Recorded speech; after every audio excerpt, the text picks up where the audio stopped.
Dagdag problema ng mga silalanta ng Bagyong Christine ang mga sakit na posibleng idulot ng matinding baha. At kaugnay niya, makapanayam natin si Health Secretary Ted Herbosa. Secretary, magandang umaga po. Magandang umaga, Igan, at magandang umaga sa mga taga-subaybay ng hearing. Inaasahan na raw tataas ang kaso ng leptospirosis.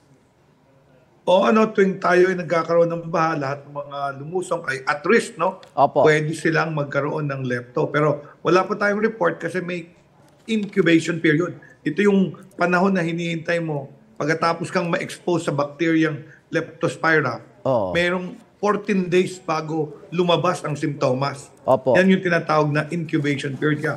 Kadalasan nakikita nyo, nagre-report kami 1 to 2 weeks after the baha. Yung pagtaas ng mga kaso namin sa aming mga ospital. So ngayon, ano pong pwedeng gawin ng mga lumusong na sa baha?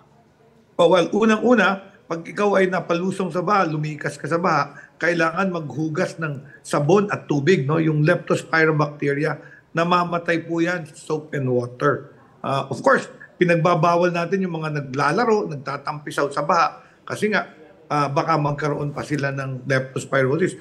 Yung nakaraang leptospira outbreak nung nakaraang bagyo, siguro 30% ng mga namatay ay bata, no?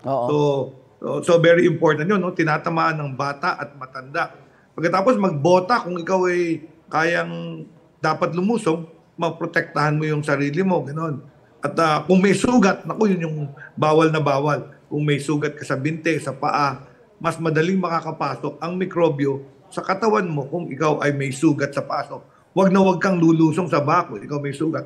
Kung may sugat ka naman at napalusong ka dahil nabaha kayo, kailangan magpatingin agad sa doktor at may nire-reseta kaming antibiotic prophylaxis para masugpo or mapigilan kung magkaroon man ng leptospirosis. Ngayon ho ba may pinamimigay na libreng antibiotic sa mga binahang lugar? Yes, meron po. Pero ito'y binibigay natin sa mga medical team natin na nandoon sa mga evacuation center. Ina-assess po nila kung ang humihingi ng antibiotic ay low risk o high risk. Kung low risk, pwede na yung sabon at tubig. At yung high risk, yung talagang kailangan resetahan ng antibiotic. Prescription drug, Igan, yung antibiotic na binibigay namin.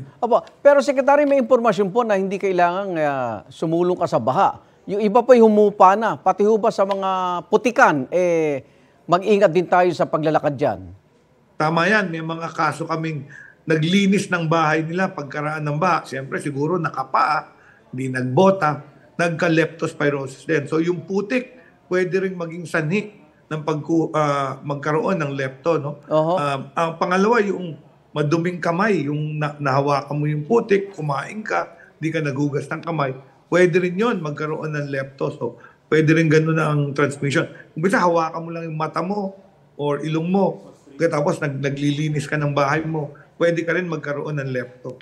Bukod po sa leptospirosis, may iba pa hubang sakit tayong binabantayan na Secretary?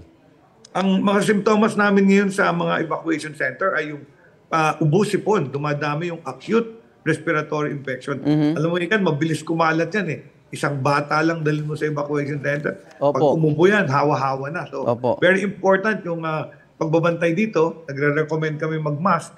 Namimigay kami ng surgical mask para yung batang may ubo, sipon, ma-isolate at hindi hawahan yung ibang bata. Meron din yung pagtatae. Tinitingnan namin yung drinking water kasi yun yung mahirap Igan sa evacuation center eh. Kung merong potable or safe drinking water. Namimigay kami ng aqua tubs at saka yung jerry can para siguradong safe yung iniinom na tubig ng mga pamilya dyan sa evacuation center. Okay. Ingat po tayong lahat. Maraming salamat po, Secretary Ted Herbosa. Maraming salamat, Igan. Ingat po. Umaga.